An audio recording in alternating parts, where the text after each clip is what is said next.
భారీ వర్షాల కారణంగా కామారెడ్డి జిల్లా అతలాకుతలమైంది. అయితే జీఆర్ కాలనీలో మంత్రి సీతక్క గారు పర్యటిస్తున్నారు. మేడం చెప్పండి మేడం, ఏ విధంగా ఉంది ఇక్కడ పరిస్థితి?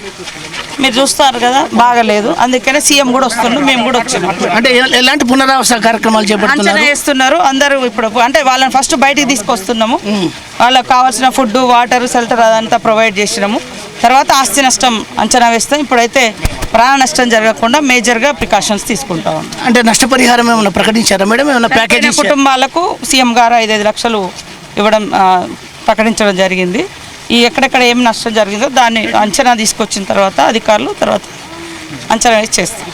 సో మొత్తానికి ఏదైతే మన కామారెడ్డి జీఆర్ కాలనీలో పర్యటిస్తున్నారు సీతక్క, అయితే ప్రత్యేకంగా ప్యాకేజ్ కూడా ఇస్తున్నాం కామారెడ్డికి. అదేవిధంగా ఎక్కడైతే నష్టపోయిన వారందరికీ కూడా 5 లక్షల రూపాయలు చనిపోయిన వారికి ఇస్తున్నాం. అదేవిధంగా మనకు ఇక్కడ ఏదైతే ప్రత్యేక ప్యాకేజ్ ఇస్తున్నాం, ఇప్పుడే సీఎం రేవంత్ రెడ్డి గారు కూడా ఏరియల్ సర్వే చేసి ఇక్కడ సమీక్షా సమావేశానికి వస్తున్నారని సీతక్క చెప్తున్నారు. భారీ వర్షాల కారణంగా కామారెడ్డి అతలాకుతలమైంది. మన రాష్ట్ర మంత్రివర్యులు సీతక్క, అదేవిధంగా ప్రభుత్వ సలహాదారు షబ్బీర్ అలీ ఇప్పుడు ఇక్కడ ప్రత్యక్షంగా పర్యవేక్షిస్తున్నారు. సార్ చెప్పండి, అసలు కామారెడ్డి పరిస్థితి ఏ విధంగా ఉంది? కామారెడ్డి ఎవరు ఊహించలేదు, ఇది గడ్డ మీద ఉంది కానీ ఇట్లా అవుతుందని ఎవరు ఊహించలేదు. బాగా మేము ఆశ్చర్యపోతున్నాం, ఇంత నీళ్ళు ఎట్లా పడ్డది ఈ ఎప్పుడు ఇలా ఊహించలేని ప్రమాదం జరిగింది. కానీ గవర్నమెంట్, ముఖ్యమంత్రి గారు, మేము అందరం కలెక్టర్స్ ఉండట్లో మేము ప్రాణ నష్టాన్ని బాగా కాపాడినాం.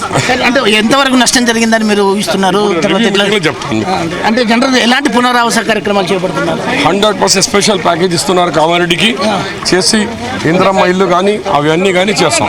అంటే ఇప్పటివరకు ఎంత నష్టపరిహారం ప్రకటించారు? మనకు తెలియదు బాబు, ఇప్పుడు రివ్యూ మీటింగ్ అయితే తెలుస్తుంది. మొత్తానికైతే ఏదైతే మంత్రివర్యులు సీతక్క, అదేవిధంగా షబ్బీర్ అలీ ఈరోజు సమీక్షా సమావేశం నిర్వహించి బాధితులకు, అదేవిధంగా నష్టపోయిన ఏదైతే ఇల్లు కొట్టుకపోయిన వారికి కానీ, తర్వాత పూర్తిగా నష్టపోయిన వారందరికీ కూడా ఆర్థిక సాయం చేసేది కూడా డిసైడ్ చేస్తామని చెప్తున్నారు. అదేవిధంగా ఇప్పుడిప్పుడే హైదరాబాద్లో ముఖ్యమంత్రితో కూడా ఒక స్పెషల్ ప్యాకేజ్ని తీసుకొచ్చినామని చెప్తున్నారు. కెమెరా పర్సన్ తేజాతో కలిసి అంగిరేకుల సాయిలు, జీ తెలుగు న్యూస్, ఉమ్మడి నిజామాబాద్ జిల్లా.